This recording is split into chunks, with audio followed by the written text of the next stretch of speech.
D'accord. Merci beaucoup pour l'invitation. Et puis, j'ai pas fait de sommaire. Je vais très brièvement vous dire un petit peu comment ça va se passer. Donc, mon idée, c'était un petit peu de vous présenter par l'image ce que sont les sources. Et puis, évidemment aussi, un petit peu vous donner une définition. Et puis, la partie qui me passionne le plus, c'est évidemment la faune. Donc là, je vais faire vous montrer un petit peu des petits exemples pour vous montrer à quel point il y a des choses absolument incroyables qui vivent dans ces milieux. Je vous présenterai après la méthode, peut-être qu'on ira un peu plus vite sur cette partie-là. Je voulais aussi vous présenter un petit peu quel était le travail des bénévoles sur le terrain, mais vu que je crois que vous êtes en partie bénévole, donc on passera un petit peu plus vite sur cette partie-là.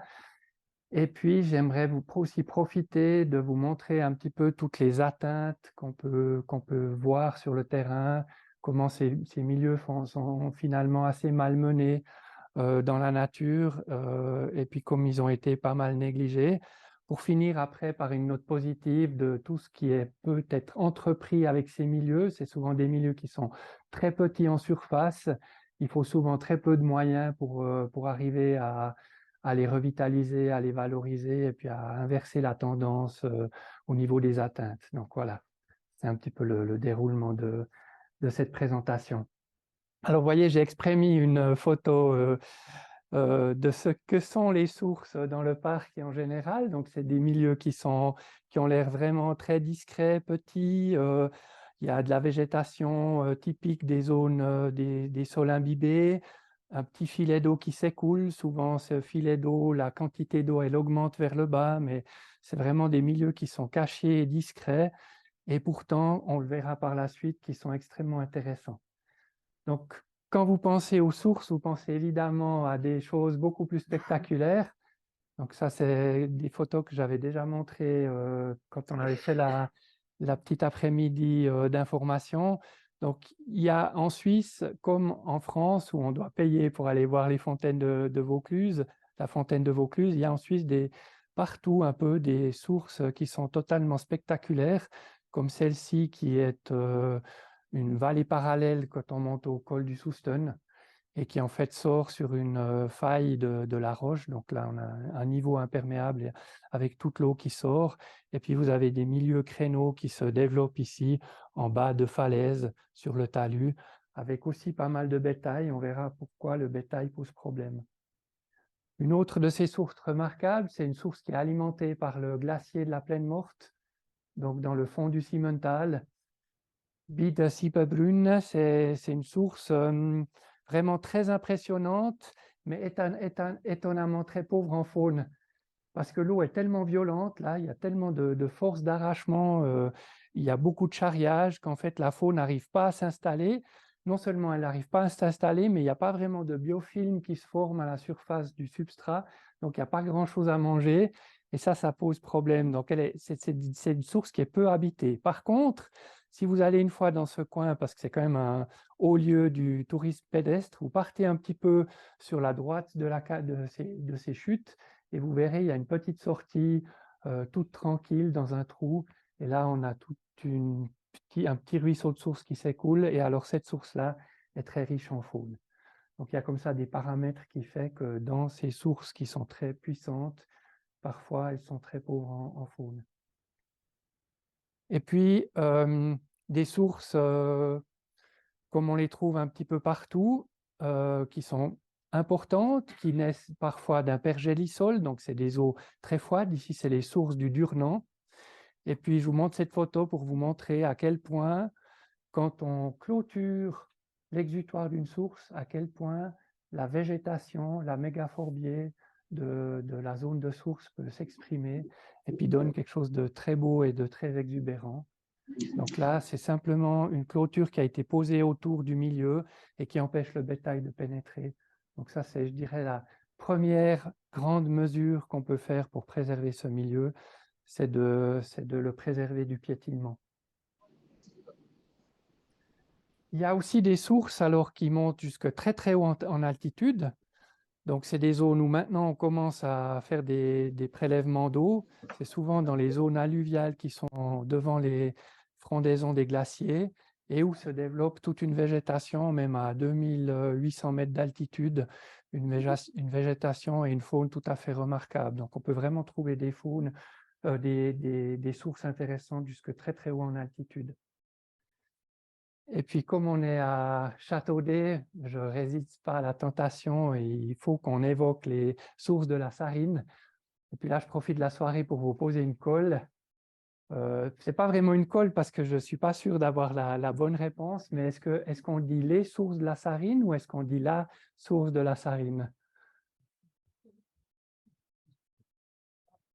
La source de la Sarine, et puis est-ce que c'est une source que vous connaissez? Parce qu'en fait, j'ai été mandaté pour étudier les sources de la Sarine. J'ai regardé sur la carte aux 25 000, et puis la Sarine, elle monte dans un petit vallon sur la carte qui va en direction du glacier de Saint-Fleuron. Donc j'ai décidé que la source de la Sarine, c'était ça.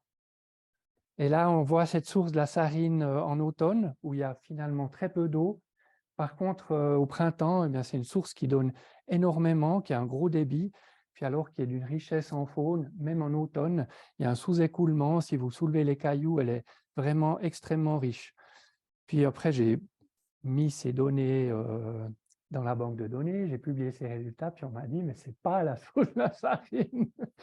Donc, ce n'est pas la source de la Sarine que tu as étudiée là, c'est une autre source. Et puis, en fait, du coup, l'année passée, on a étudié la soi-disant vraie source de la Sarine. Et puis, je vous pose la question parce qu'en fait, si on prend la carte aux 25 000, vous voyez que la source que j'ai étudiée, elle est ici, qu'elle n'a même pas de petits traits bleus sur la carte topographique. Il n'y a évidemment pas de symbole de source, comme généralement sur la carte topographique en Suisse, contrairement aux cartésiennes qui sont complètement couvertes du symbole de source. Ici en Suisse, on a très peu de sources qui ont ce symbole. Et puis en fait, la source qu'on m'a indiquée, c'est une source qui est ici. En fait, le point est un petit peu faux parce que au-dessus du virage de la route. Et là, il y a effectivement un panneau sur le terrain, je ne sais pas si vous êtes déjà allé dans ce coin, un panneau qui explique que la source de la Sarine se trouve ici. Et puis en fait, elle ressemble à ça. Voilà. Donc c'est un espèce de grands trous ronds où il y a l'eau qui sort et puis qui est alimentée, mais qui n'est pas alimentée parce qu'il y a un ruisseau temporaire qui arrive dedans. Mais celui-là est généralement à sec, comme à cette saison-là. Et puis, cette source de la Sarine, en fait, il y a le chemin pédestre qui passe à côté. Elle est piétinée par le bétail et puis elle est en assez mauvais état. Voilà. Donc, question faunistique, ça n'a rien à voir avec ce que je pensais être la source de la Sarine. Voilà. Il y a aussi un bras qui rejoint, en fait. Mais qui est aussi un bras qui rejoint, c'est-à-dire que si on reprend la carte, on voit que, en fait, si vous zoomez sur la carte aux 25 000, vous verrez qu'il y a écrit Sarine ici. D'ailleurs, c'est écrit là, Sarine. Que ce bras-là, il n'y a pas écrit Sarine. Donc voilà, logiquement, la source de la Sarine doit être quelque part ici en haut. Et en fait, toute cette partie-là est temporaire. Donc la partie permanente, elle commence vraiment dans la source que je vous ai montrée tout à l'heure. Donc si vous voulez, oui, c'est vrai, il y a plusieurs bras. Il y a aussi des petites sources qui sortent ici. Et puis, il y a une série d'arrivées qui viennent là. Tout ça, ça part dans le barrage du Sanetch ou le lac de Senin, c'est juste. Voilà. Donc moi, je trouve quand même fou de me dire, c'est quand même symptomatique pour les sourds de se dire que ni les Valaisans, ni les Bernois, ni les Vaudois, ni les Bernois n'ont une fois demandé au service topographique de placer cette source de la Sarine. Si on prend les sources de Rhin, si on prend les sources du Rhône, tout le monde voit où c'est. Les sources de la Sarine, voilà, c'est quelque chose, c'est un espèce de no man's land comme ça. Pourtant, c'est quand même une des grandes rivières de Suisse. Donc pour moi, c'est vraiment c'est symptomatique de la méconnaissance qu'on a de ces milieux, puis à quel point ils sont négligés, alors volontairement ou pas volontairement, là je vous laisserai juger. Puis je reviens à la première image, donc les sources, les petites sources qu'on a partout dans notre paysage, dans nos forêts, dans nos milieux ouverts, ressemblent à ça. Donc c'est vraiment des endroits qui sont très confidentiels, qui sont disséminés dans le paysage comme des petits points un petit peu partout et qui communiquent entre eux vraiment que par le système hydrographique. Donc, c'est vraiment les petits ruisselets qui partent dans les ruisseaux, qui permettent à la faune de descendre puis de remonter vers une autre source. Donc, ils sont connectés de cette façon-là. Ça, c'est juste pour la théorie, pour qu'on sache de quoi on parle. Donc, il faut imaginer qu'on parle de source, de milieu de source, et en fait, le milieu de source, c'est tout ça. Alors, de manière un peu plus scientifique, on parle de milieu fontinal. C'est en fait le milieu qu'on reconnaît tout de suite sur le terrain. Si vous avez chassé les sources, vous savez de quoi je parle. C'est vraiment le milieu où il y a une végétation particulière qui pousse, qui pousse sur les sols imbibés d'eau. Et vous voyez tout de suite comment elle est délimitée. Dès qu'on a plus cette quantité d'eau dans le sol, eh bien, la végétation change, elle devient plus sèche, elle a une autre couleur. Donc, on arrive à délimiter ce milieu fontinal de cette façon-là.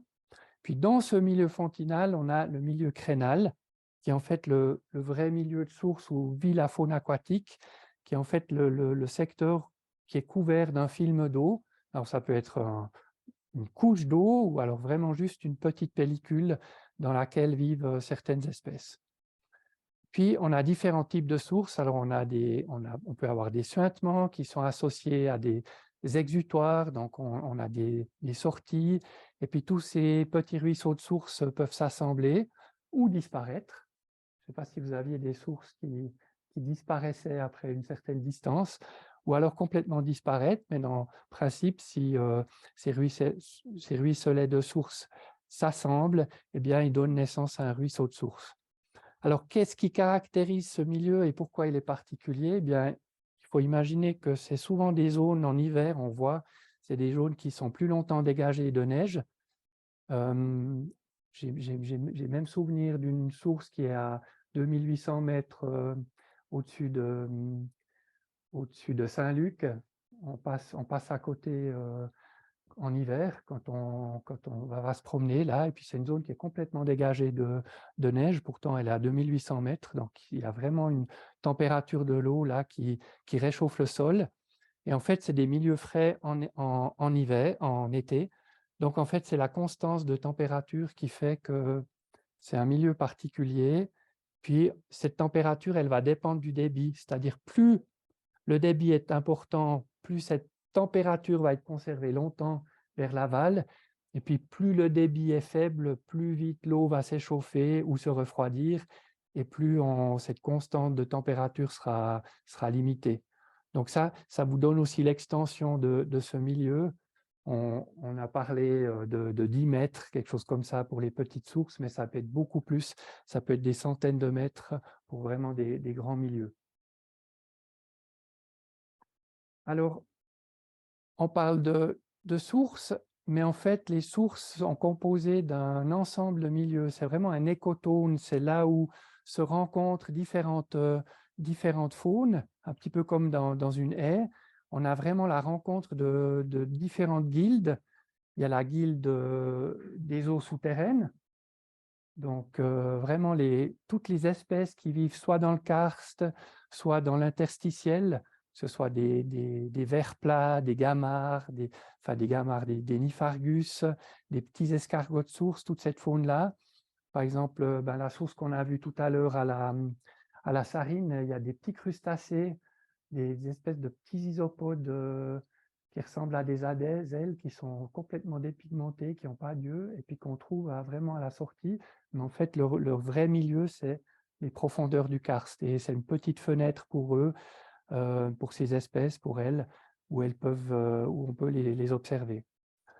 Puis évidemment, il y a la faune des sources, donc vraiment la faune qui compose ce milieu, c'est cette guilde particulière qui est adaptée à ce milieu et qui peut vivre que là.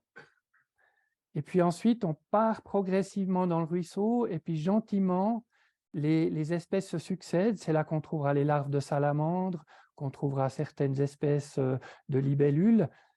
Et tout ça, ça semble un peu rigide si je le raconte comme ça, mais ce n'est pas rigide du tout parce qu'il y a un petit peu de tout. C'est-à-dire qu'il y a par exemple des espèces qui vivent dans le ruisseau quand elles sont développées, mais elles sont obligées de remonter jusqu'à la source pour aller pondre les œufs. Et en fait, la source est le milieu de développement des œufs. Les larves éclosent et puis ensuite descendent dans le ruisseau et grandissent dans cette descente. Donc elles sont, même si elles vivent dans le ruisseau, elles sont dépendantes de la source pour leur reproduction. Et puis finalement, ce que je n'ai pas encore souligné, c'est ce milieu qui est en fait l'interface entre l'eau et puis le milieu terrestre, c'est cet écostone terre-eau. C'est vraiment la litière ou les mousses qui sont couvertes d'un tout petit film. Et il y a toute une série d'espèces qui sont vraiment adaptées, très très adaptées à ce milieu dans leur morphologie et dans leur manière de vivre. Alors, vous connaissez tous les salamandres, les libellules de source, donc les cordulégastres, mais ce qu'on connaît moins, c'est évidemment toutes ces petites formes. Il y a des centaines d'espèces, certaines ne sont même pas décrites chez les mouches, donc il y a toutes sortes de familles de diptères qui vivent dans ces milieux. Et on a aussi des petits escargots de source. Là, c'est un escargot de source qui vit dans les nappes phréatiques de la région de Genève. Donc là, vous voyez la coquille, puis ici, vous voyez le pied avec le petit œil là, de l'escargot. Donc ça, c'est vous trouvez cette espèce dans pratiquement toutes les sources genevoises, et puis il y a beaucoup de sources jurassiennes qui ont aussi des espèces de ce type. On a des petits coléoptères, on ne voit pas très bien là. Et puis, les milieux, les espèces qui nous intéressent le plus, c'est évidemment les espèces qui font partie de la liste rouge, c'est-à-dire en fait les mollusques, les escargots, les éphémères, les plécoptères et les trichoptères. Donc, c'est 3 groupes d'insectes dont la larve vit dans l'eau, mais l'adulte vit à une phase ailée, donc éclos, et puis ensuite va pondre ses œufs. Alors, si vous regardez ici un peu les chiffres, vous voyez la première colonne, c'est le nombre d'espèces qu'on a en Suisse pour ces 4 groupes d'invertébrés. La deuxième colonne, c'est le nombre d'espèces qu'on a trouvées jusqu'à maintenant. C'est un chiffre que je corrige tout le temps parce que le nombre augmente. C'est un nombre d'espèces qu'on a trouvées jusqu'à maintenant dans les sources. Ça ne veut pas dire qu'elles vivent uniquement dans les sources, mais on les a rencontrées dans les sources. Donc, vous voyez que, par exemple, pour les trichoptères, ça fait la moitié des espèces. La troisième colonne, c'est parmi ce groupe, le nombre d'espèces qui est vraiment lié aux sources, c'est-à-dire les espèces qui ne pourraient pas faire leur cycle biologique si le milieu source n'était pas présent. Et puis, parmi ces espèces qui sont vraiment liées aux sources, qu'on appelle crénophiles ou crénobiontes, on a le nombre d'espèces qui fait partie de la liste rouge, donc le nombre d'espèces menacées. Voilà. Donc, c'est juste pour vous montrer à quel point ce milieu, même s'il est minuscule au niveau de la surface, au niveau de la biodiversité, c'est vraiment ce qu'on peut appeler un hotspot, un haut lieu de la biodiversité. Alors, pour que vous ne pensiez pas que c'est du pipeau et puis que je vous raconte des carabistouilles, j'ai essayé de chercher des exemples proches ici autour où il y a des relevés de faune qui ont été faits pour juste vous montrer un petit peu ce que ça représente. Alors malheureusement, dans le parc, il n'y a pas encore eu beaucoup de relevés de faune, mais maintenant qu'on a la base et puis qu'on sait où sont les sources intéressantes, c'est un travail qui va pouvoir être fait. Donc là, je vous ai pris 4 exemples un petit peu dans la région. Donc là, par exemple, une source qui est, on l'a appelée Montagne du Pillon 3, je ne sais pas si vous voyez un petit peu où c'est cette zone qui est sous le télécabine qui monte à Glacier 3000. Cette source-là, elle est vraiment à la frontière bernoise.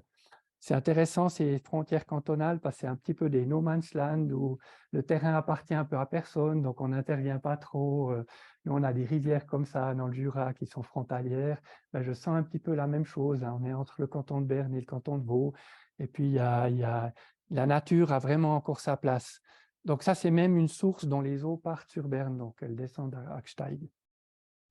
Alors voilà la liste pour cette source. Donc vous voyez, c'est une source qui a 1554 mètres. Et puis vous avez la liste là des éphémères, plécoptères et trichoptères. Et partout, vous avez une petite lettre rouge. Ce sont des espèces de la liste rouge. Donc NT, c'est de l'anglais. Donc NT, c'est un code, ça veut dire potentiellement menacé. Donc c'est des espèces qui sont en phase d'entrée dans la liste rouge. Et les VU, c'est des espèces vulnérables, donc c'est des espèces qui sont, elles, menacées. Donc c'est logique, si le milieu est menacé, vous avez des espèces menacées qui colonisent ces milieux. Là, une autre source, alors celle-ci est dans le parc, je ne sais pas si vous la connaissez, si vous êtes déjà monté là au fond du vallon de la Tourneresse, et puis après monter, je crois que ça s'appelle le col de, j'ai oublié le nom maintenant, qui descend sur les Diablerets. Sauron, oui, le col de Sauron. Donc là-haut, on a une source, là, on l'a appelée Céron 1, mais en fait, si on regarde sur la carte, c'est la source de la Tourneresse.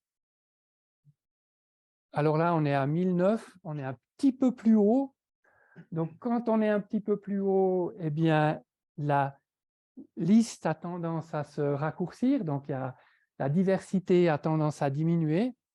Et puis là, je vous rappelle, on est vraiment dans ces groupes listes rouges, et vous voyez que dans cette source aussi, totalement naturelle, on a plusieurs espèces potentiellement menacées et une espèce menacée. Voilà une autre région, voilà Javerne, je ne sais pas si vous connaissez. Alors Javerne, c'est assez exceptionnel. C'est un milieu que j'ai découvert cette année, que vous connaissez certainement, mais qui est extrêmement riche en sources qui sont très habitées. Donc là, c'est vraiment des sources qui sortent sur la rive gauche du cours d'eau, qui remontent jusqu'au fond du vallon. Et puis, on a vraiment des milieux assez incroyables qui sont un petit peu malmenés par le bétail. Mais vous voyez ici, on a même des espèces qui sont fortement menacées, et on a trouvé 2 endémiques. Donc, endémique, ça veut dire que c'est des espèces en fait qui vivent que dans les Alpes, parfois qu'en Suisse, et puis qu'en fait, ce sont des espèces où la Suisse a une responsabilité particulière pour leur conservation, puisque si on supprime les milieux dans lesquels vivent ces espèces, eh bien, en fait, elles n'ont pas d'autres refuges au niveau du globe. Donc là, on a vraiment une source qui a une priorité nationale et puis qui est extrêmement intéressante. Javerne. Voilà, puis je finirai par des sources qui sont à Anzinde, un petit peu derrière, là, quand on part sur le petit replat. C'est une source qu'on a appelée Roc de la Vache. En fait, c'est plusieurs sorties. Et dans ce replat, on a trouvé Apatania helvetica. C'est un trichoptère fortement menacé qui vit à 2000 mètres d'altitude là-haut. Vous voyez que la liste s'est de nouveau raccourcie. Donc, c'est vrai que plus on monte, plus on a des spécialistes, et puis moins on a d'espèces. Par contre, là, on a vraiment des espèces qui sont extrêmement intéressantes. Là, vous voyez pour cette espèce le nombre de stations connues. En rouge, les données récentes, et puis en orange, ce sont des données anciennes. Et puis voici la nouvelle donnée.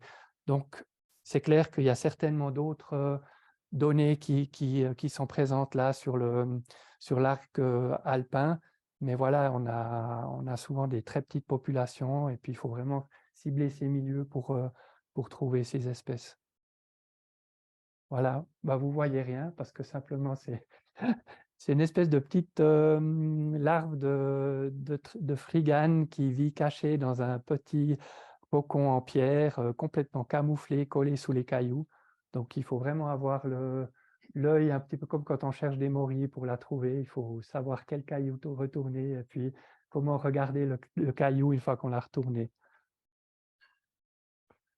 Ah, j'avais oublié que je finissais avec une cascade de plaine. Donc celle-ci, elle a été étudiée dans le cadre de l'inventaire fribourgeois. Donc les fribourgeois ont fait un inventaire de leurs sources et puis ont étudié une partie de ces sources au niveau faunistique. Et donc ça, c'est une source, même si elle est captée assez rapidement, elle s'exprime quand même. C'est la cascade donc, du Jaun. Et je vous montre la liste. Donc vous voyez une liste qui est tout à fait intéressante, malgré le fait que la source soit captée, avec aussi là des espèces fortement menacées et potentiellement menacées. Alors, je vous montre juste une de ces espèces. Si vous allez voir la source une fois, vous retournez les cailloux, et puis sous ces cailloux, vous avez des petits paquets vous verrez des petits paquets de pierres comme ça, agglutinés, collés ensemble. Et dans ces petits paquets de cailloux vit une larve. C'est une larve qui peut se retourner, donc elle a deux petites ouvertures. Elle a un système très ingénieux qui fait passer l'eau dans son fourreau, en fait, qui remplace l'eau, qui l'oxygène. Et puis cette petite larve, elle colle ce petit paquet de cailloux sur une pierre, et puis elle peut la déplacer, et puis elle vit là-dedans, elle mange la nourriture qu'elle trouve sur les cailloux.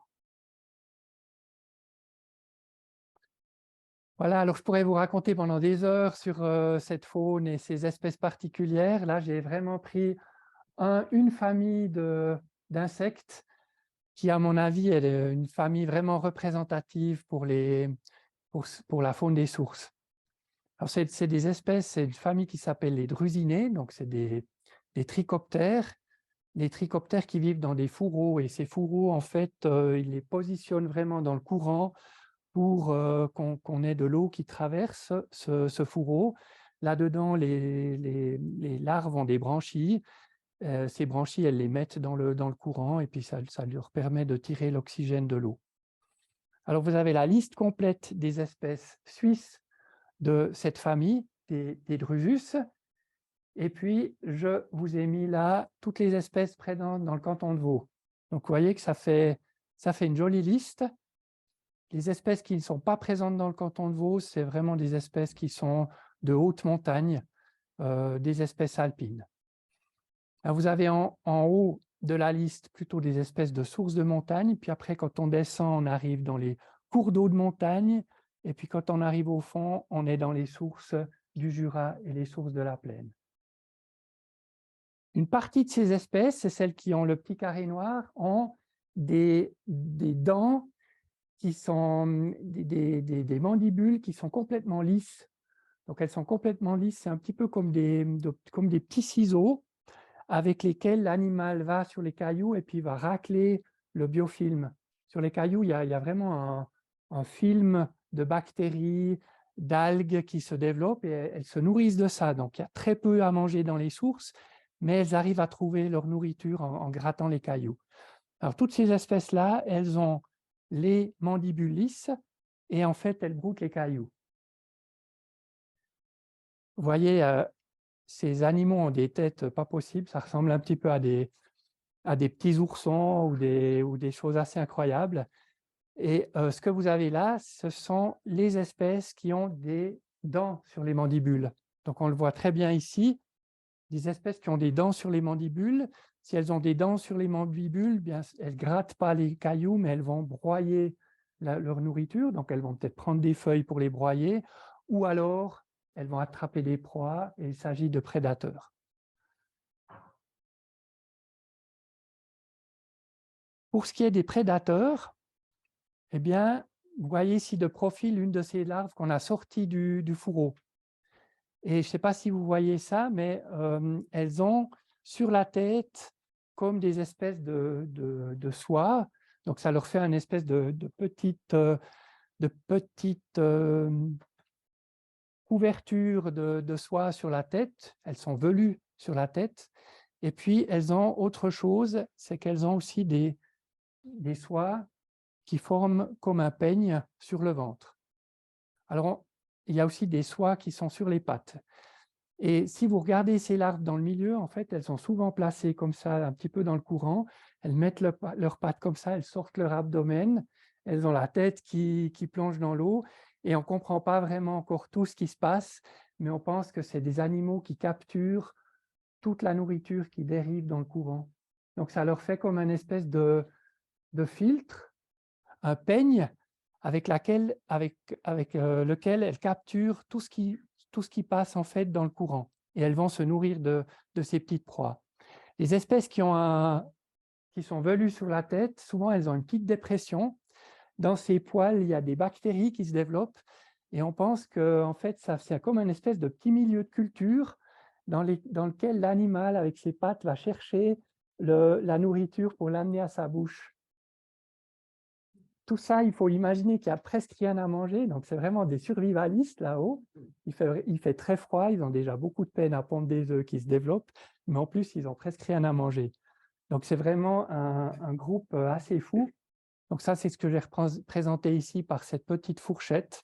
Donc, on voit que toutes ces espèces qui ont des dents, généralement ont aussi la petite fourchette, sauf notre ami Drusus alpinus, qui lui n'a pas cette tête plate.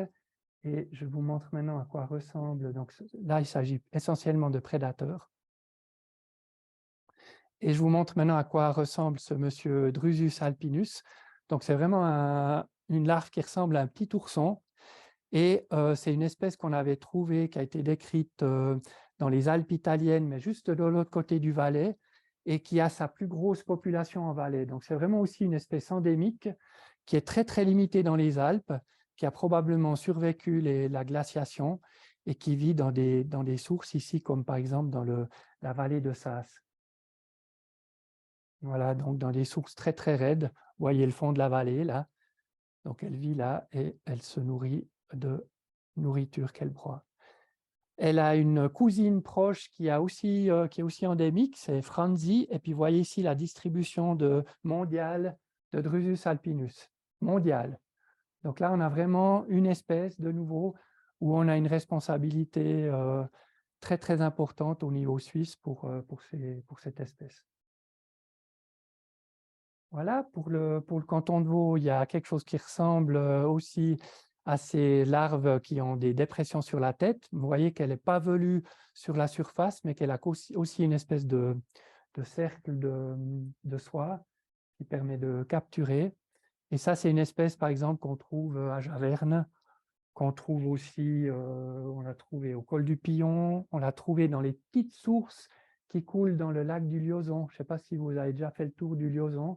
Il y a des petits écoulements qui traversent le chemin, mais elle vit là-dedans. Donc, c'est vrai, elle a vraiment besoin des fois de très petits milieux pour se développer. Voilà. Et puis ici, une espèce qui vit dans le même milieu, c'est Drusus mulleri. Ça, c'est une espèce qui a été décrite il n'y a pas si longtemps dans le fond de la vallée de Conches, et puis qui est une espèce en fait qui est vraiment une espèce alpine. On a actuellement une donnée pour le canton de Vaud qui date, je crois que c'est côté Goumflou, mais je suis persuadé que s'il y avait des inventaires faunistiques dans le parc ici, c'est une espèce qu'on trouverait certainement aussi dans ces types de milieux. C'est quel genre de taille? Alors c'est centimétrique, c'est vraiment tout petit, enfin millimétrique même. Disons, le fourreau fait peut-être en tout pour la larve complètement développée un petit peu moins qu'un centimètre. Donc c'est tout petit. Donc il faut vraiment déjà retourner les cailloux, ils sont accrochés dessus, etc. Mais on les voit à l'œil nu, ça fait partie des insectes qu'on voit à l'œil nu.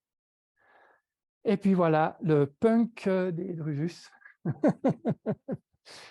Ça, c'est une espèce qui a été décrite très très récemment, d'Italie aussi, mais qui vit au Simplon, dans le Bintal, et qu'on vient de trouver maintenant dans le nord du Tessin. Donc c'est aussi un Drusus, probablement qui ne vient pas jusqu'ici, mais c'est de nouveau une espèce voilà, qu'on a découverte parce que ce sont des milieux qui sont méconnus et qu'on ne connaît pas du tout. Voilà. Ce qu'on peut dire aussi, c'est qu'il y a de la génétique qui a été faite sur ce groupe et que c'est super intéressant parce qu'on a vraiment des lignées phylétiques comme ça qui se séparent et on a vraiment au niveau de la génétique l'apparition de ces caractères différents au niveau des développements de la morphologie de la tête, des mandibules, etc. Et si vous regardez ça, vous regardez le régime alimentaire et vous regardez le mode d'alimentation, vous voyez que chaque espèce a vraiment essayé de chercher sa niche écologique pour survivre dans ce milieu très particulier. Et ça va même au-delà de ça, c'est qu'on a analysé les données qui sont dans la banque de données du CSCF et on voit qu'il y a une répartition altitudinale de ces différentes espèces. Donc là, elles sont déjà, au départ, je vous les avais ordonnées par altitude. Donc on a champion de altitudinal à 2663 dans le Nanstal, qui est Drusus melanchetes, et puis ça va jusqu'au fond avec les petits Drusus jurassiens qu'on trouve en plaine. Donc c'est absolument génial. Ces animaux, dans leur développement, ont réussi à trouver chacun leur place pour ne pas se concurrencer et puis trouver ainsi leur niche. Encore un autre animal que vous pouvez observer facilement, par exemple à Azinde, quand vous montez depuis Solalé sur la rive droite, donc à gauche en montant, vous avez des petites sources là qui jaillissent un petit peu partout. Et si vous regardez bien sur les rochers de ces sources, vous verrez des petits chaussons comme ça qui se développent vraiment à même le caillou. Et dans ces chaussons, on a des petites larves. C'est Tinodes celeri, qui est une petite larve, un petit peu comme une larve mineuse dans les feuilles, qui vit dans ce chausson et en fait qui se nourrit là aussi de tout ce qu'elle trouve comme sur le biofilm. Et le fait de vivre dans le chausson, ça la protège du courant et ça lui permet vraiment, comme ici, sur cette cascade, de très bien survivre et se développer. Voilà, vous voyez aussi là que la carte de Suisse, elle n'est pas très fournie. Il n'y a pas beaucoup de points, non, effectivement. Voilà, aussi une espèce de la liste rouge. Ce petit schéma, juste pour vous montrer que on a ces spécialistes des altitudes qui vivent dans les eaux très froides, qui ont un développement à 4, 3, 2 degrés. Et puis, on arrive gentiment, avec le réchauffement, à des températures qui commencent à monter, à des sources qui disparaissent en altitude. Et forcément, il y a un moment donné où ces espèces d'altitude arriveront en haut de leurs possibilités et de la montagne et disparaîtront par la même. Du point de vue du milieu, on compte qu'on sait à peu près sur le plateau que 98% des sources ont disparu dû au captage, au drainage, à l'abaissement des nappes. Ça, c'est un calcul qu'on se base pour cela sur une étude qui avait été faite dans le canton d'Argovie. Au niveau du plateau en forêt, on ne sait pas trop. On estime certainement qu'il y a plus de 90%. Et puis la situation dans le canton de Vaud, à la fin de cette année, on saura à peu près pas par rapport à il y a 100 ans, parce que ça, c'est des chiffres par rapport aux 100 dernières années, mais par rapport aux années 60-70, on saura à peu près quel est le pourcentage de sources qui ont disparu. Au niveau suisse, il y a partout maintenant des inventaires qui se réalisent.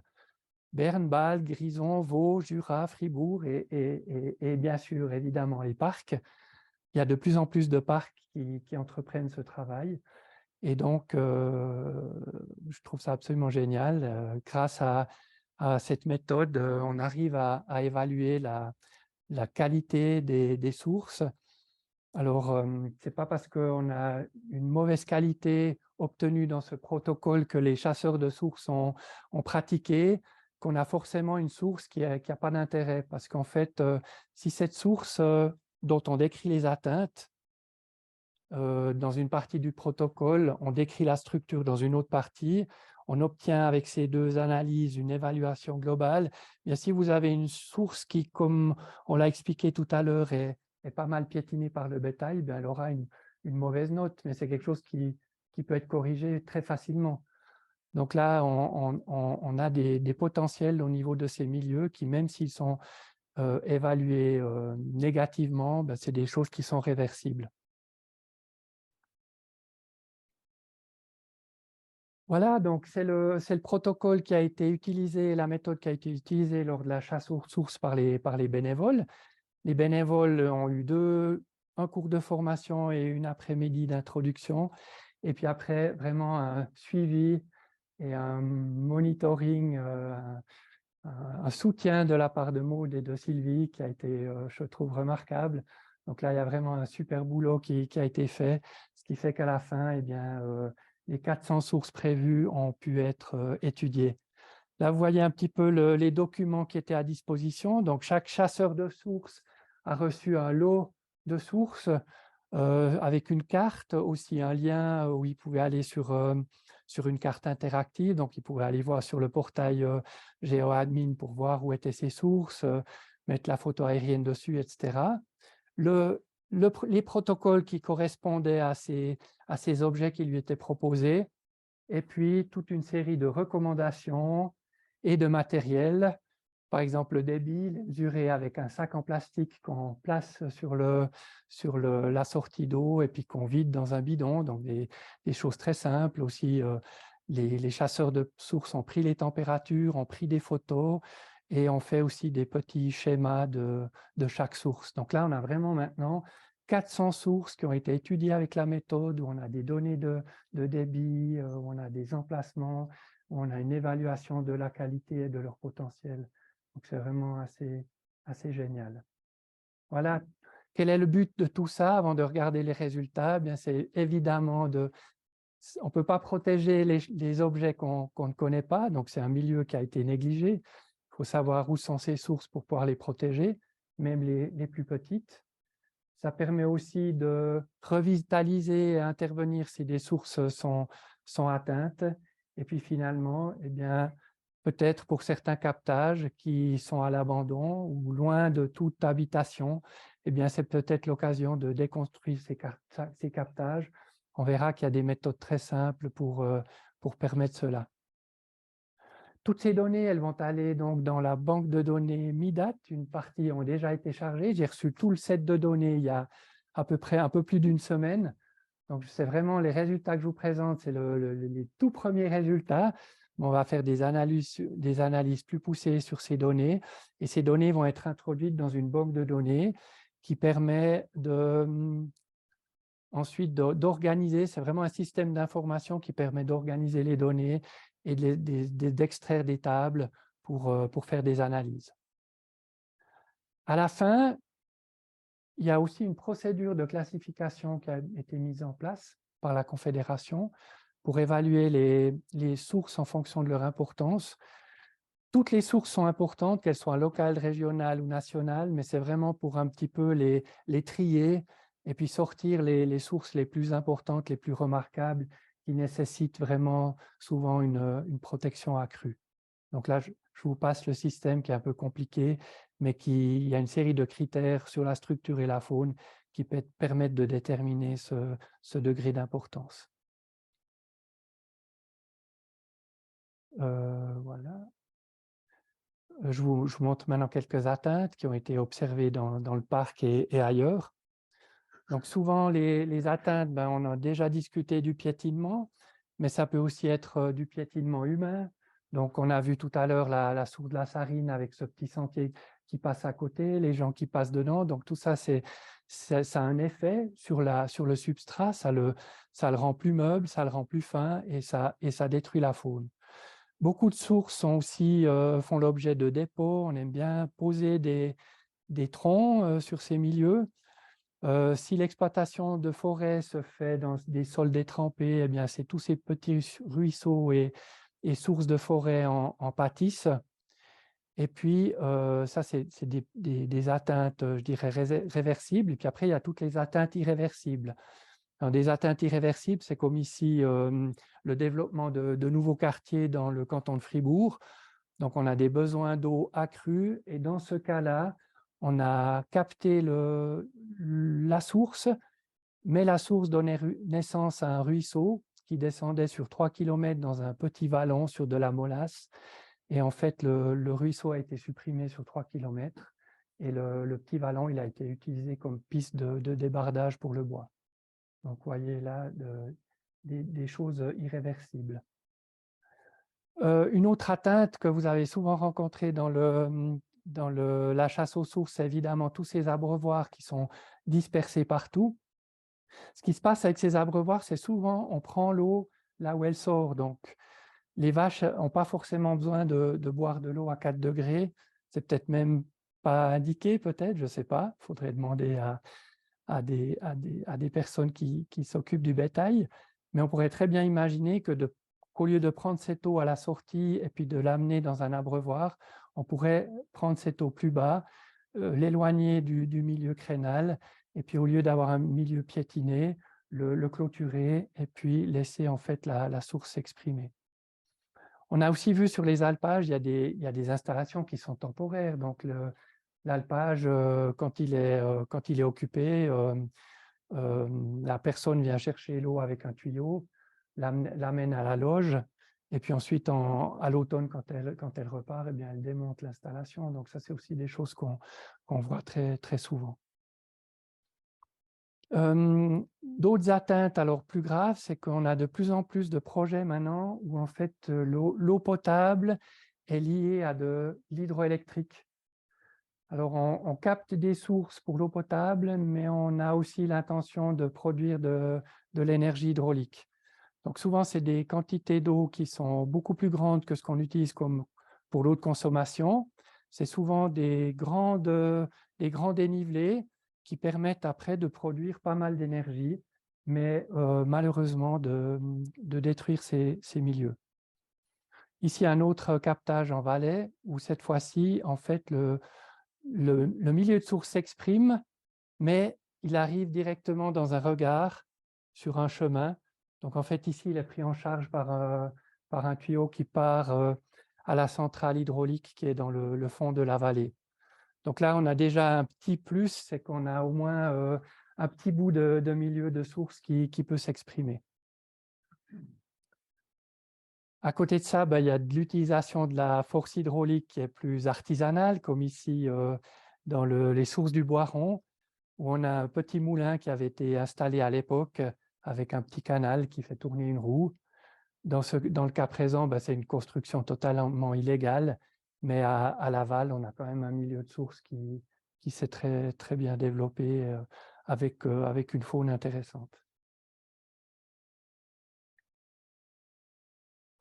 Encore des atteintes. Donc évidemment, les seuils, c'est une atteinte importante puisqu'en fait, il n'y a plus la relation entre le ruisseau de source et la source. Et puis quand on a une retenue, on a toujours des fines qui vont se stocker dans la source. Donc on a du matériel fin qui va commencer à combler gentiment ce type de dépression. Et puis le milieu va devenir totalement inintéressant pour la faune.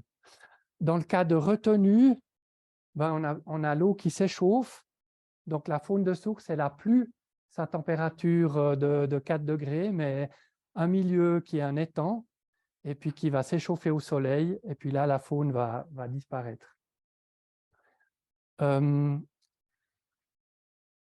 Ça, c'est un gros problème toujours, c'est le nettoyage, voilà. Parce qu'on a des vieilles fontaines comme celle-ci, qui est une fontaine du Clos du Doubs où se reproduit la salamandre tachetée, où on a plusieurs espèces crénales qui colonisent ce milieu. Et puis là, tous les temps d'année, eh bien, comme c'est un monument du patrimoine, eh bien, il y a une équipe qui vient avec le Karcher et qui nettoie tout ça et qui fait en fait disparaître toute la végétation. Par miracle, il reste ces deux petits écoulements ici de côté dans lesquels les espèces arrivent à se maintenir. Donc, quand la végétation se redéveloppe, elle arrive à recoloniser le milieu. Voilà, je passe donc toujours ces dépôts, ces rémanents de coupe qui sont souvent placés dans les dépressions. Alors, je ne sais pas pourquoi il y a cette tendance à vouloir les placer dans ces milieux-là. Je n'ai pas beaucoup d'explications. Puis en milieu forestier, il y a aussi des atteintes qui sont beaucoup plus sévères. C'est qu'on planifie les coupes, les grandes coupes, souvent dans les bureaux sans avoir de connaissance du terrain. Donc, comme il n'y a pas de couche source pour le canton, on planifie ces coupes dans des zones qu'on ne connaît pas forcément. Ici, c'est le cas du Val Ferret, où il y a tout un milieu de sources en fait, qui a été détruit par une coupe. Donc, c'était une coupe vraiment importante. Vous voyez là les dépôts de bois en haut. Et puis, c'est des atteintes qui sont presque irréversibles, je dirais, parce que les machines vont dedans. Ça fait vraiment des très gros dégâts. Une autre atteinte, c'est qu'on monte toujours plus haut dans les Alpes pour aller chercher de l'eau pour différents usages. Un de ces usages, c'est l'irrigation, mais un autre, c'est évidemment le développement de l'enneigement artificiel. Donc partout où vous voyez dans les Alpes ces bassins d'accumulation qui sont des réservoirs qui se créent pendant la belle saison, eh bien, il y a souvent des écoulements de surface qui arrivent là-dedans, mais dans certaines régions, on capte également l'eau de source qui est amenée dans ces bassins, qui ont souvent des bâches en plastique, qui sont des milieux très inintéressants, et puis qui sont complètement coupés du réseau hydrographique. Donc là, il n'y a plus vraiment aucune connexion de ces milieux. Voilà, alors je vous avais fait une fausse annonce tout à l'heure, c'est le dia qui s'est intercalé, donc c'est pour vous montrer un petit peu les premiers résultats que j'ai pu tirer là depuis une semaine de tout ce travail gigantesque des chasseurs de sources. La première chose, je l'ai déjà dit avant, c'est absolument génial de voir le matériel photographique qui a pu être archivé. Donc ça a été hyper intéressant. Il y a vraiment, on voit les objets, les chasseurs de sources se sont donné de la peine de faire des bonnes photos. Ce n'est pas forcément des milieux qui sont faciles à photographier. Mais vous voyez ici, par exemple, au fond, il y a une source qui sort ici au pied de ce rocher, puis qui traverse un petit chemin pour partir là dans les feuilles mortes. Et puis, il y avait vraiment, on voit sur ces photos des milieux totalement préservés et très intéressants. Pour vous donner un petit peu une idée des altitudes auxquelles ont travaillé les chasseurs de sources, donc on est arrivé à 412 objets. Voilà, donc là c'est votre travail. Sur ces 412 objets, on voit que la majorité sont entre 1000 et 1800 mètres, avec vraiment le gros des objets entre 1400 et 1800. C'est assez logique, c'est là qu'on a le plus de sources non captées. Ce que j'ai peut-être pas dit non plus, c'est que ces 400 points, ils sont vraiment extraits du cadastre vaudois. Il y a d'autres sources que vous avez trouvées qui n'étaient pas répertoriées, et qu'en fait, ces sources, elles ont été inventoriées dans les années 60-70. Donc maintenant, il faut essayer d'imaginer ce qui s'est passé depuis 50 ans, 60 ans. Et puis, on va voir un petit peu, découvrir ces résultats. Au niveau des débits, il y a des sources qui donnaient pas mal, des sources qui donnaient presque rien, et puis évidemment aussi des sources taries.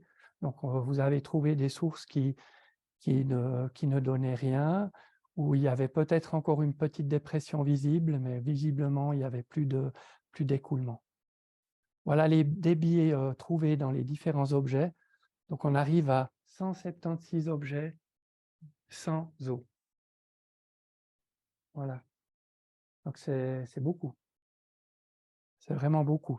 Dans ces objets sans eau, alors, c'est peut-être dû à la sécheresse, mais comme disons que de toute façon, là, dans ce paquet-là, on a les sources qui ont disparu, on a les sources qui sont captées, on a les sources qui, voilà, il y avait plus rien de visible, ou peut-être juste une petite zone, un sol un petit peu humide. Et dans les sources qui étaient encore visibles sur le terrain, ben, c'est certainement des sources qui sont temporaires, puisque en fait, voilà, il n'y avait plus d'eau, donc la faune n'arrive pas à y faire son cycle, en tout cas pas les espèces qui ont besoin d'eau permanente. Donc là, moi, je n'arrive pas à dire maintenant année sèche ou pas, est-ce que ce chiffre est spécialement élevé parce qu'on avait une année sèche, je n'ai pas l'impression. Voilà un petit florilège de captage, de bassins, de baignoires, de citernes que vous avez rencontrés pendant vos pérégrinations. Donc, on voit que c'est très diversifié aussi, comme le milieu. Et puis, voilà ce qui ressort de l'analyse. On voit qu'il y a grosso modo un petit tiers de sources qui sont naturelles ou partiellement naturelles sur les 412 objets. Voilà. Moi, je trouve que c'est réjouissant parce que ça fait quand même un petit tiers de 412, ça fait quand même quelque chose. Donc, ce n'est pas du tout négligeable. C'est quand même des sources qui actuellement sont encore dans un bon état. Et puis, il faudra voir par la suite comment on peut pouvoir conserver en fait ce bon état. On voit qu'il y a un 40% de sources qui sont atteintes jusqu'à fortement dégradées. c'est toutes les sources où en fait le milieu de source n'arrive pas à s'exprimer. Et puis, il y a 31% qui ne sont pas évalués. Dans ce 31%, on trouve, je crois, des sources qui n'ont pas pu être visitées parce qu'elles étaient dangereuses. Là, c'est très bien de ne pas y être allé dans des falaises, etc. Et puis, il y a des sources où le propriétaire n'a pas donné l'accès à la source. Donc, c'est des sources qui n'ont pas pu être visitées. Et puis, il y a évidemment toutes les autres sources qui ne peuvent pas être évaluées parce qu'il y a tout simplement plus d'eau. Donc ça fait un petit tiers. Voilà un petit peu ce qui ressemble à des sources qui sont taries ou qui ont disparu. Et dans ces sources non évaluées, on a demandé, dans le protocole demande de faire la distinction entre détruite et tarie. Alors c'est une distinction qui n'est pas forcément très facile, mais en principe, les sources taries, c'est que c'est des sources qui n'ont plus été trouvées, le milieu a l'air encore naturel, mais il n'y a plus d'eau, ou bien simplement il n'y a rien à voir. Tandis que les sources détruites, c'est souvent des sources où en fait on avait une indication de source non captée, puis on se retrouve avec un champignon à source, donc un joli petit couvercle de captage ou une autre installation. Donc là, on parle de sources détruites. Et puis c'est 11% de sources qui n'ont pas pu être visitées. Donc ça représente 128 sources en tout. Voilà. Dans les fontaines, dans les photos que vous avez faites, on voit quand même qu'il y a des fontaines en fait, qui sont en dehors parfois des zones de source, même si elles sont tout près, mais on a essayé un petit peu de protéger le milieu avec des clôtures. Et puis, il y a aussi des bassins qui sont beaucoup plus sympathiques. Donc là, par exemple, fait avec des vieux troncs, où on a de la mousse qui se développe. Et puis là, voilà, c'est tout de suite un plus, même si ça ne correspond pas à un milieu de source naturel, mais on a quand même des espèces de sources qui peuvent se développer là-dedans. Voilà. Il était aussi demandé une évaluation personnelle. Je ne sais pas comment vous l'avez, sur quoi vous vous êtes basé pour faire cette évaluation, mais la question c'était, est-ce que c'est une source à protéger ou est-ce que c'est une source où vous avez l'impression qu'elle devrait être revitalisée ou alors il n'y a pas de réponse simplement. Donc là, on a en tout cas 23% des objets où le chasseur de sources avait l'impression qu'il y avait quelque chose à faire sur le terrain. Voilà, donc il ne faut pas perdre espoir, il y a vraiment des mesures à prendre, il y a des choses vraiment intéressantes à faire.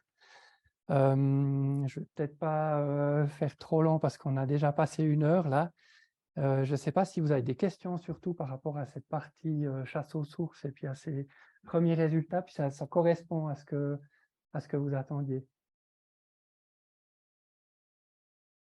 Vous avez présenté un cas dans des zones de forêt, il y a beaucoup de dégâts. Oui. Est-ce qu'on peut expliquer de quoi ça vient? Parce que les forêts, il n'y a pas tellement d'intervention. Non, alors typiquement le problème des forêts, il est lié à l'exploitation du bois. C'est-à-dire que normalement, ces milieux de sources qui sont très limités en surface, on devrait avoir un statut un peu spécial en forêt pour ces milieux. C'est-à-dire qu'on devrait essayer de créer des surfaces qu'on retire à l'exploitation ou au moins qu'il y ait une exploitation qui soit très sensible du milieu. Parce que comme le sol est imbibé et puis qu'on a des machines qui sont quand même assez lourdes ou même si vous tirez du bois là à travers, c'est des sols qui sont hyper sensibles au tassement. Donc vous allez aller avec du poids là-dessous sur ces sols imbibés et puis ça va tasser votre sol. Donc ça va détruire le substrat, ça va détruire la mousse qui s'est installée. Et puis si on a des grosses interventions comme celle qu'on a vue tout à l'heure, on arrache même les souches, etc., il y a souvent après des glissements de terrain aussi qui se passent dans ces zones-là. Donc on pourrait quand même penser qu'on a les gardes forestiers oui, alors, mieux formés, parce que eux, ils peuvent le prévenir. Alors là il y a des choses très, très positives qui se passent. Il y a des cours de formation qui sont donnés, d'information qui sont donnés aux gardes forestiers, aux inspecteurs aussi. Donc là, dans le canton de Vaud, il est très, très en avance là-dessus. Et il y a vraiment beaucoup de travail qui se fait. Après, je dirais, c'est ce que vous avez vu là, style aller mettre les remanents dans les trous, etc. C'est souvent des gens qui travaillent seuls, voilà, peut-être aussi des propriétaires forestiers qui ont l'habitude de faire ça. Et puis, ce trou-là, un peu sale, on va le combler avec les branches. Suite à ce qui a été fait, là, ce sera l'occasion de sortir ces zones sensibles pour les forestiers. Parce que, moi, j'étais la forestier, et puis on n'a jamais eu Bien sûr. tellement de contact avec, tiens, c'est une source, c'est Bien sûr. ça, l'orchestre, certaines sources, mais Ouais. si on met pas ces zones avant, je pense que ça va suivre. Maintenant, c'est clair que ça va suivre, quoi. Ça va suivre pour le parc, mais ça va aussi suivre pour le canton. Il y a un canton qui a décidé maintenant de mettre sa couche de sources naturelles dans l'administration, c'est le canton du Jura. Ça a été décidé la semaine passée. Donc là, au niveau de l'administration cantonale, l'administration a accès à la couche. Donc que ce soit un projet de construction, que ce soit un projet lié à une desserte forestière, que ce soit un projet, ces milieux-là sont répertoriés. Et donc, il n'y a plus vraiment de risque qu'on traverse ce type de zone quand on exploite le bois ou quand on fait des nouvelles dessertes ou des choses comme ça. Ce sont des idées du canton dans les deux sens, même pour les milieux agricoles. Parce que bien les milieux agricoles, on va traiter de détail. Ça sera bien les pratiques, comme on a décidé de j'imagine. Oui, tout à fait. Après, c'est un gros travail de persuasion, d'explication, parce que ça se fait souvent dans l'ignorance, juste dans la méconnaissance. Parce qu'on on place l'abreuvoir là parce que c'est le plus pratique, parce qu'on prend toute l'eau et c'est simple, et que c'est un petit peu plus compliqué de le déplacer. Voilà, donc c'est des choses qui, après, il faut expliquer. Il faut peut-être aussi avoir quelques exemples qu'on peut montrer, pour montrer que c'est finalement pas trop compliqué. Et puis pour le clôturage, ça passe peut-être aussi par une petite aide pour clôturer des surfaces qui sont vraiment sensibles. Mais tout ça, ça reste à définir. Là, vous êtes vraiment au point de base maintenant, mais avec une bonne documentation, je dirais. Tu as déjà estimé le nombre de sources auxquelles vous allez repasser justement pour faire l'analyse de la faune et puis voir on continue dans le processus pour peut-être obtenir une protection un peu plus solide. Oui, alors pour l'instant, il y a... Oui, c'est juste. Donc la question c'était s'il y avait déjà dans notre service conseil une démarche qui était prévue pour le parc pour suivre les sources qui ont été inventoriées maintenant au niveau cantonal. Alors de qui, je ne sais pas, Oui, mais est-ce voilà, que quelqu'un va se charger de ça peu pour la suite? Oui. Sur lesquels, Oui. Quelle est la quantité de sources sur lesquelles vous allez poursuivre la démarche? Oui. Donc pour le canton de Vaud, on a 21 objets que le canton a étudiés au niveau de la faune. C'est des sources remarquables qui ont été choisies comme ça. Pour le service conseil, on a chaque année un petit set de sources qu'on peut étudier dans notre budget. Au niveau cantonal, je pense que ça sera important à un moment donné de définir une stratégie pour faire des inventaires sur les objets qu'on aura sélectionnés, pour faire vraiment cette procédure et puis aller de l'avant. Mais pour l'instant, ce n'est pas le cas. Donc, il n'y a encore rien qui est prévu. Donc maintenant, on est vraiment au stade de la structure, de pouvoir filtrer en fait quelles sont les sources qui ont de la valeur, de pouvoir les classer à ce niveau-là. Et puis après, les plus intéressantes, elles seront étudiées pour la faune. Mais on ne pourra pas de toute façon pas passer sur des centaines de sources pour faire des analyses de faune. On a déjà une idée du potentiel, quelles sont les plus intéressantes sur les 412 objets. Oui, alors moi j'ai déjà fait un petit travail parce que l'année prochaine, on aura justement la possibilité d'en étudier quelques-unes et puis j'arrive à 4-5 là dans le pool. Donc ça reste hyper modeste, Mais voilà, c'est un début. Et puis, ça permet aussi de nous faire un petit peu une idée de la richesse faunistique dans le parc. Donc, ça nous donne aussi, parce que finalement, on a très, très peu de données. Là, ce qui a été fait sur Fribourg, on a un nombre d'espèces nouvelles pour le canton, dû à cette étude qui est sortie l'année passée, mais qui est phénoménale. Donc, On voit que c'est une thématique qui est assez sensible. En faisant ce travail, on a été directement confronté à, tu disais, des propriétaires qui n'ont pas voulu qu'on aille recenser leurs sources. Tout le monde a besoin d'eau, on parle de réchauffement climatique. Si on prend le milieu agricole, on voit que sur les alpages, il y a de plus en plus de manque d'eau.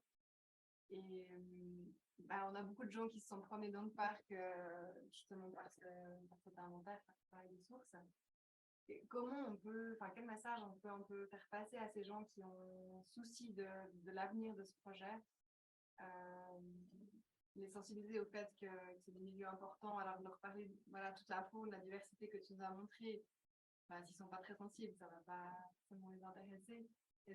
Ouais, quel rôle, nous, le parc, on peut rassurer un peu ces gens et puis essayer de faire en sorte. Parce que ce qu'on a entendu, c'est on va vite les capter avant qu'elles soient protégées. Ouais, c'est un message qu'on a. je répète peut-être juste la question pour les gens, s'il y a encore quelqu'un qui suit.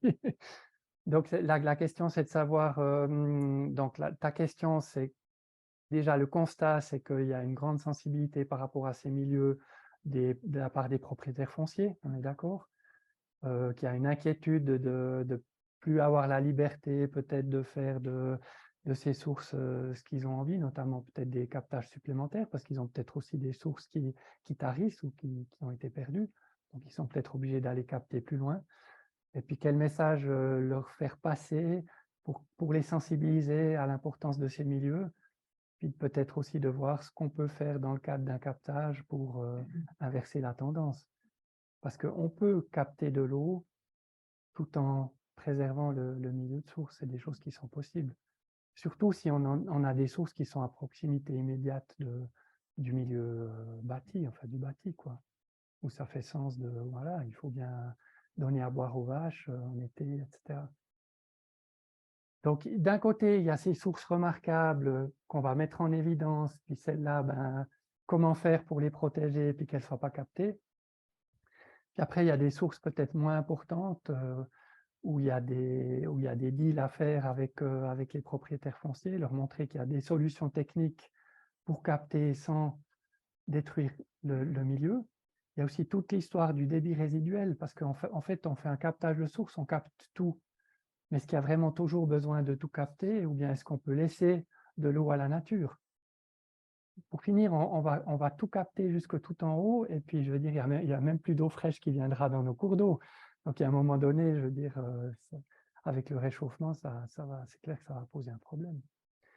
Maintenant, pour les sensibiliser, moi, à mon avis, le meilleur moyen, c'est d'avoir des agriculteurs ou des exploitants qui sont prêts à jouer le jeu, de tester des solutions sur des exemples. Et puis après, ces exemples-là, tout le monde voit que c'est du win-win et qu'on peut aller dans cette direction. Je ne sais pas si tu pensais encore à autre chose. Mais c'est clair que ce n'est pas avec des trichoptères, des éphémères qu'on arrive à avoir une discussion par rapport à l'eau qui est nécessaire dans une exploitation pour le bétail, etc. C'est clair. Vous avez peut-être entendu la décision du tribunal fédéral concernant le captage de torrents dans le Lötschental. Donc, il y a eu une décision donc, de refuser le captage pour la production hydroélectrique à cause de l'Euctrachmidi. C'est l'espèce que je vous avais mis qui vit à Javerne. Donc, c'est une espèce endémique. Et le tribunal fédéral a estimé que la destruction de cet habitat n'était pas proportionnée par rapport à la production d'électricité. Mais c'est clair que dans toutes les manchettes de journaux, le boulevard, dans toute la Suisse, on pouvait lire partout « Une mouche nous empêche de turbiner l'eau alors qu'on en a un grand besoin et puis que nos besoins d'énergie, d'électricité sont importants. » Donc, on ne vit pas une période très facile, en tout cas, pour mon activité. Je dois dire que ce n'est pas évident. Moi, je ne suis pas très au clair comment ça va se passer. On voit qu'on peut faire par des petites actions quand même. On parle de clôturer des petits espaces, hein, des milieux qu'on juge intéressants, même s'ils ne sont pas au top de ceux que tu dis qui vont avoir un statut de protection officiel. Est-ce que là, il y en a 400, 23%, ou je ne sais pas, voilà. Cette sélection, est-ce que tu pourras nous accompagner aussi pour choisir les objets pour qu'on continue une démarche de contact avec les propriétaires, Ouais. les exploitants, pour voir si on peut faire quelque chose? Oui, donc la question, c'est d'aller de l'avant et puis de définir vraiment maintenant une démarche pour protéger ces petits milieux qu'il est possible des fois juste de clôturer, hein. C'est vraiment une simple clôture. Je dirais, l'accompagnement, moi, je peux le faire au niveau du processus et puis au niveau de comment filtrer maintenant les objets, puis essayer le choix des objets. Après, finalement, tout va se passer dans le terrain. Oui. C'est-à-dire, ça va se passer sur le cadastre, ça va se passer avec le contact avec l'exploitant et puis sa bonne volonté. Donc, moi, je dirais, il faut foncer avec toutes les personnes qui sont prêtes à tenter le coup. Ouais. Mais disons, tu pourras nous conseiller sur le choix, Bien sûr. la sélection des 50 objets. On a aussi vu que certaines sources avaient des minuscules petits débits. Donc là, c'est clair que des fois, c'était juste une petite zone, un tout petit terrain à peine humidifié. Donc ça, c'est clair que... Tu as prévu quelques exemples faciles? Ouais. Après, on a fait un inventaire sur des sources non captées. Or, des fois, on voit en bordure de captage qu'il y a des milieux qui semblent être intéressants. Et il y a des captages qui sont parfois à moitié détruits, donc visiblement plus vraiment utilisés. Après, c'est souvent des milieux qui sont très intéressants déjà au départ, donc il suffit de faire pas grand-chose, il suffit d'enlever la chambre, des fois même de la boucher. Donc ça, c'est l'exemple qu'on a ici à Souls. Ça, c'était une chambre qui était, par contre, un très bel ouvrage en pierre de taille. Et puis, la chambre était ouverte, mais l'eau était vraiment tout au fond. Et puis, là, une solution qui a été prise, c'est de placer ce bouchon-là. Vous voyez, le bouchon a été placé dans la sortie. Donc là, c'est un bouchon en sapin qui a été mis dans la sortie. Et puis, ça a pris à peu près 5 minutes pour que la chambre se remplisse et déborde. Et ça, c'est probablement on cite ça toujours comme exemple parce qu'on a fait ça dans le cadre d'un cours. C'était une revitalisation participative, mais c'est un exemple qu'on montre toujours parce que maintenant, on a refait le relevé sur cette source et c'est un milieu qui a passé de local à régional au niveau de son importance. Et vous voyez, il y a un petit ruisseau de source avec un calthion qui s'est développé. Il y a vraiment une dynamique au niveau de ces milieux qui est importante. Donc, très rapidement, on peut créer quelque chose. C'est aussi le cas sur des objets beaucoup plus grands. Là, c'est la ville de Moutier qui capte son eau potable. Il y a de tels débits que en fait, ça alimente carrément un petit cours d'eau à la foule. Et puis, en fait, la sortie là, c'était un espèce de corset en béton. Donc, comme ils n'étaient pas aux normes, ils ont dû refaire tout le captage. On a profité pour arracher tout ce béton. Donc là, c'est vraiment un gros travail, mais le principe, c'est exactement le même. Et puis après, on a mis, c'est vrai clair que l'ouvrage de captage, maintenant, il est en béton. Et puis, il est assez imposant. Mais toute la partie devant, on est parti avec le machiniste visiter des grandes sources karstiques dans le Jura. Et puis, il a placé ces blocs vraiment comme si c'était un milieu naturel devant. Et puis là aussi, après 3 ans, on a vraiment un milieu de source qui s'est formé à l'aval du trop-plein avec des mousses, avec des grandes perles.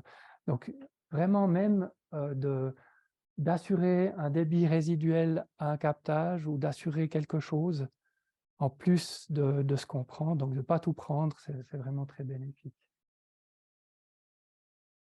Bon, là, j'avais encore une petite dia pour le piétinement, mais donc l'histoire de la clôture. Et puis pour les captages, bah, des fois, en fait, ça c'est un exemple, c'est la lionne. On voit que si maintenant on revitalisait ce captage-là, on ferait plus de dégâts que si on le laisse à l'abandon. Donc ça, c'est un captage qui a été abandonné parce qu'il y a une bactérie dans l'eau qui fait que l'eau n'est plus consommable. Puis en fait, toutes les installations sont restées comme ça. Tout c'est couvert de mousse, le béton a vieilli, mais il y a toute une zone de gros blocs là-dessous qui est magnifique. Et puis la dernière, c'est justement cette histoire de captage. Donc vraiment, techniquement, comment concevoir un captage où on assure un départ d'eau pour la nature, pour le milieu fontinal, dans la chambre de captage qui soit permanent, sans que ça prétérite les quantités d'eau qu'on prend pour l'eau de boisson. Donc là, il y a toute une série de possibilités techniques qui sont tout à fait envisageables. Et souvent en montagne, je vois des choses comme ça, donc c'est des captages. Certainement qu'au début, ils fonctionnaient très bien, et puis après, il y a une pierre qui est tombée, donc ils ont commencé à lâcher, etc. Et puis on a tendance à venir avec des machines de plus en plus grandes, donc après, on va poser les drains aussi de manière plus importante, donc le captage sera plus imposant. Voilà, mais abandon de captage, c'est clair qu'il y a beaucoup à faire.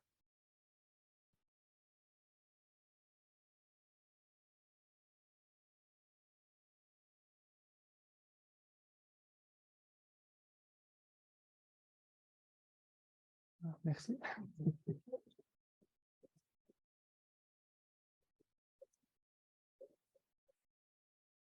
Il y a des questions?